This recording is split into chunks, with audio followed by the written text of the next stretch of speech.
Albert Einstein. ¿Por qué socialismo? Publicado en 1949. ¿Debe quien no es un experto en cuestiones económicas y sociales opinar sobre el socialismo? Por una serie de razones creo que sí.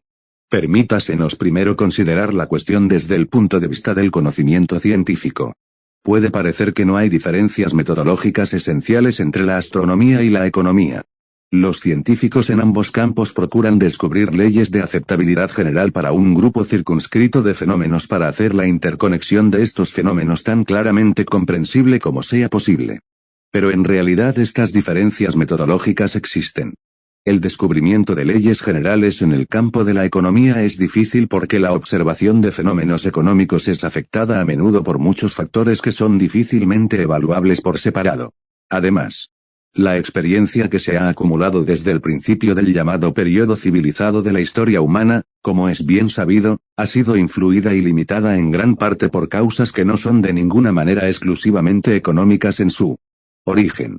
Por ejemplo, la mayoría de los grandes estados de la historia debieron su existencia a la conquista. Los pueblos conquistadores se establecieron, legal y económicamente, como la clase privilegiada del país conquistado. Se aseguraron para sí mismos el monopolio de la propiedad de la tierra y designaron un sacerdocio de entre sus propias filas. Los sacerdotes, con el control de la educación, hicieron de la división de la sociedad en clases una institución permanente y crearon un sistema de valores por el cual la gente estaba a partir de entonces, en gran medida de forma inconsciente, dirigida en su comportamiento social. Pero la tradición histórica es, como se dice, de ayer. En ninguna parte hemos superado realmente lo que Thorstein Veblen llamó la fase depredadora del desarrollo humano. Los hechos económicos observables pertenecen a esa fase e incluso las leyes que podemos derivar de ellos no son aplicables a otras fases. Puesto que el verdadero propósito del socialismo es precisamente superar y avanzar más allá de la fase depredadora del desarrollo humano, la ciencia económica en su estado actual puede arrojar poca luz sobre la sociedad socialista del futuro. En segundo lugar, el socialismo está guiado hacia un fin ético-social. La ciencia, sin embargo, no puede establecer fines incluso menos, inculcarlos en los seres humanos. La ciencia puede proveer los medios con los que lograr ciertos fines. Pero los fines por sí mismos son concebidos por personas con altos ideales éticos y, si estos fines no son endebles, sino vitales y vigorosos, son adoptados y llevados adelante por muchos seres humanos quienes, de forma semi-inconsciente, determinan la evolución lenta de la sociedad. Por estas razones, no debemos sobreestimar la ciencia y los métodos científicos cuando se trata de problemas humanos. Y no debemos asumir que los expertos son los únicos que tienen derecho a expresarse en las cuestiones que afectan a la organización de la sociedad. Muchas voces han afirmado desde hace tiempo que la sociedad humana está pasando por una crisis, que su estabilidad ha sido gravemente dañada. Es característico de tal situación que los individuos se sienten indiferentes o incluso hostiles hacia el grupo, pequeño o grande, al que pertenecen. Como ilustración, déjenme recordar aquí una experiencia personal. Discutí recientemente con un hombre inteligente y bien dispuesto la amenaza de otra guerra, que en mi opinión pondría en peligro seriamente la existencia de la humanidad. Y subrayé que solamente una organización supranacional ofrecería protección frente a ese peligro. Frente a eso mi visitante, muy calmado y tranquilo, me dijo, comillas, ¿por qué se opone usted tan profundamente a la desaparición de la raza humana? Estoy seguro que hace tan solo un siglo nadie habría hecho tan ligeramente una declaración de esta clase. Es la declaración de un hombre que se ha esforzado inútilmente en lograr un equilibrio interior y que tiene más o menos perdida la esperanza de conseguirlo. Es la expresión de la soledad dolorosa y del aislamiento que mucha gente está sufriendo en la actualidad. ¿Cuál es la causa? ¿Hay una salida? Es fácil plantear estas preguntas, pero difícil contestarlas con seguridad. Debo intentarlo, sin embargo, lo mejor que pueda, aunque soy muy consciente del hecho de que nuestros sentimientos y esfuerzos son a menudo contradictorios y obscuros y que no pueden expresarse en fórmulas fáciles y simples. El hombre es, a la vez, un ser solitario y un ser social. Como ser solitario, procura proteger su propia existencia y la de los que estén más cercanos a él, para satisfacer sus deseos personales, y para desarrollar sus capacidades naturales. Como ser social, intenta ganar el reconocimiento y el afecto de sus compañeros humanos, para compartir sus placeres, para confortarlos en sus dolores, y para mejorar sus condiciones de vida.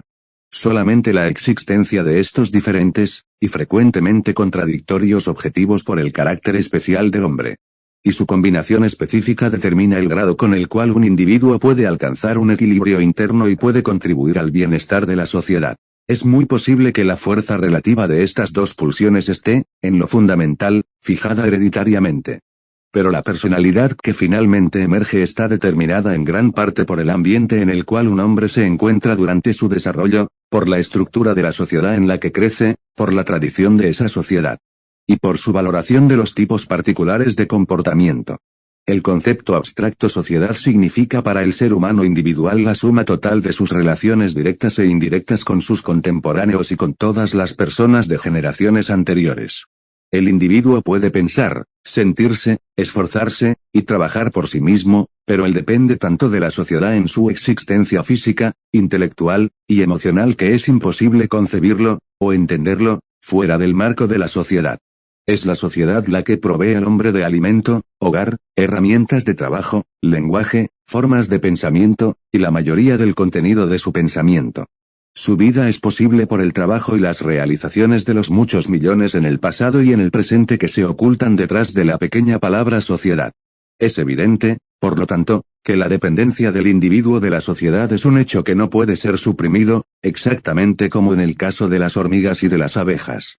Sin embargo, mientras que la vida de las hormigas y de las abejas está fijada con rigidez en el más pequeño detalle, los instintos hereditarios, el patrón social y las correlaciones de los seres humanos son muy susceptibles de cambio.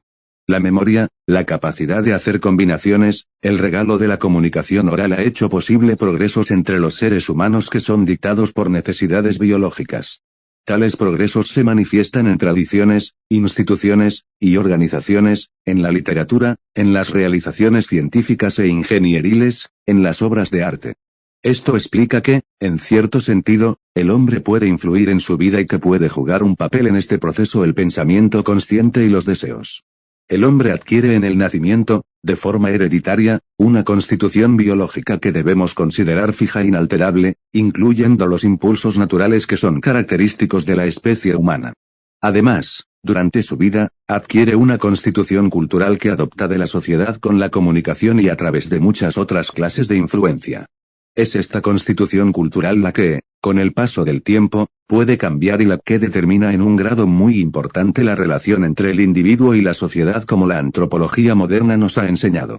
Con la investigación comparativa de las llamadas culturas primitivas, que el comportamiento social de seres humanos puede diferenciar grandemente. Dependiendo de patrones culturales que prevalecen y de los tipos de organización que predominan en la sociedad. Es en esto en lo que los que se están esforzando en mejorar la suerte del hombre pueden basar sus esperanzas. Los seres humanos no están condenados, por su constitución biológica, a aniquilarse o a estar a la merced de un destino cruel, infligido por ellos mismos. Si nos preguntamos cómo la estructura de la sociedad y de la actitud cultural del hombre deben ser cambiadas para hacer la vida humana tan satisfactoria como sea posible. Debemos ser constantemente conscientes del hecho de que hay ciertas condiciones que no podemos modificar. Como mencioné antes, la naturaleza biológica del hombre es, para todos los efectos prácticos, inmodificable. Además, los progresos tecnológicos y demográficos de los últimos siglos han creado condiciones que están aquí para quedarse. En poblaciones relativamente densas asentadas con bienes que son imprescindibles para su existencia continuada, una división del trabajo extrema y un aparato altamente productivo son absolutamente necesarios. Los tiempos, que, mirando hacia atrás, parecen tan idílicos, en los que individuos o grupos relativamente pequeños podían ser totalmente autosuficientes se han ido para siempre.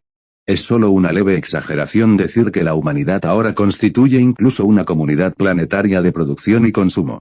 Ahora he alcanzado el punto donde puedo indicar brevemente lo que para mí constituye la esencia de la crisis de nuestro tiempo.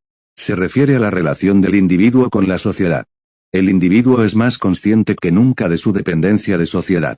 Pero él no ve la dependencia como un hecho positivo, como un lazo orgánico, como una fuerza protectora, sino como algo que amenaza sus derechos naturales, o incluso su existencia económica. Por otra parte, su posición en la sociedad es tal que sus pulsiones egoístas se están acentuando constantemente, mientras que sus pulsiones sociales, que son por naturaleza más débiles, se deterioran progresivamente. Todos los seres humanos, cualquiera que sea su posición en la sociedad, están sufriendo este proceso de deterioro. Los presos a sabiendas de su propio egoísmo, Se sienten inseguros, solos, y privados del disfrute ingenuo, simple, y sencillo de la vida. El hombre solo puede encontrar sentido a su vida, corta y arriesgada como es, dedicándose a la sociedad. La anarquía económica de la sociedad capitalista tal como existe hoy es, en mi opinión, la verdadera fuente del mal. Vemos ante nosotros a una comunidad enorme de productores que se están esforzando incesantemente privándose de los frutos de su trabajo colectivo, no por la fuerza, sino en general en conformidad fiel con reglas legalmente establecidas. A este respecto, es importante señalar que los medios de producción, es decir, la capacidad productiva entera que es necesaria para producir bienes de consumo tanto como capital adicional, puede legalmente ser, y en su mayor parte es, propiedad privada de particulares. En aras de la simplicidad, en la discusión que sigue llamaré trabajadores a todos los que no compartan la propiedad de los medios de producción, aunque esto no corresponda al uso habitual del término. Los propietarios de los medios de producción están en posición de comprar la fuerza de trabajo del trabajador. Usando los medios de producción, el trabajador produce nuevos bienes que se convierten en propiedad del capitalista. El punto esencial en este proceso es la relación entre lo que produce el trabajador y lo que le es pagado, ambos medidos en valor real. En cuanto que el contrato de trabajo es libre, lo que el trabajador recibe está determinado no por el valor real de los bienes que produce, sino por sus necesidades mínimas y por la demanda de los capitalistas de fuerza de trabajo en relación con el número de trabajadores compitiendo por trabajar. Es importante entender que incluso en teoría el salario del trabajador no está determinado por el valor de su producto. El capital privado tiende a concentrarse en pocas manos, en parte debido a la competencia entre los capitalistas.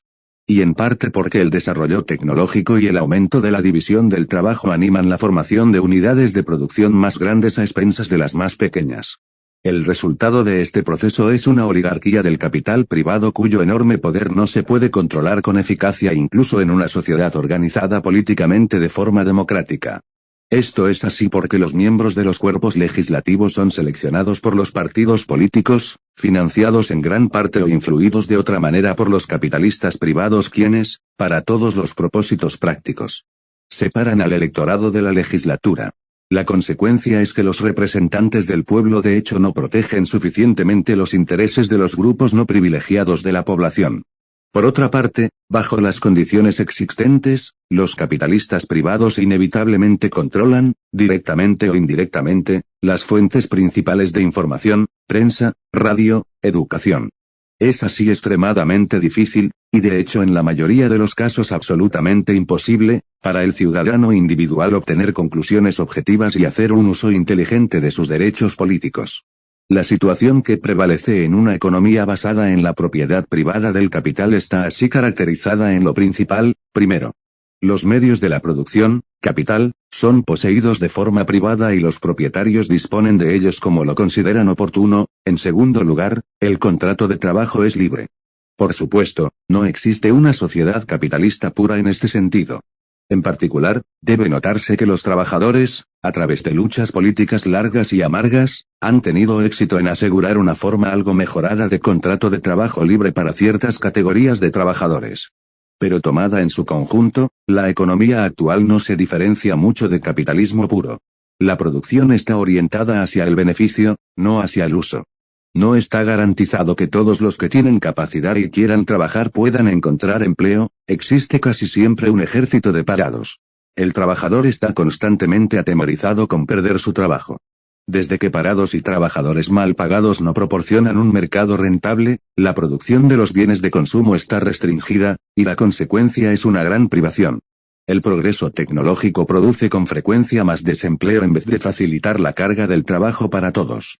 La motivación del beneficio, conjuntamente con la competencia entre capitalistas, es responsable de una inestabilidad en la acumulación y en la utilización del capital que conduce a depresiones cada vez más severas.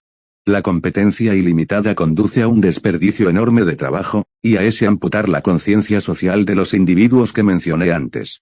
Considero esta mutilación de los individuos el peor mal del capitalismo. Nuestro sistema educativo entero sufre de este mal. Se inculca una actitud competitiva exagerada al estudiante, que es entrenado para adorar el éxito codicioso como preparación para su carrera futura. Estoy convencido de que hay solamente un camino para eliminar estos graves males, el establecimiento de una economía socialista, acompañado por un sistema educativo orientado hacia metas sociales. En una economía así, los medios de producción son poseídos por la sociedad y utilizados de una forma planificada.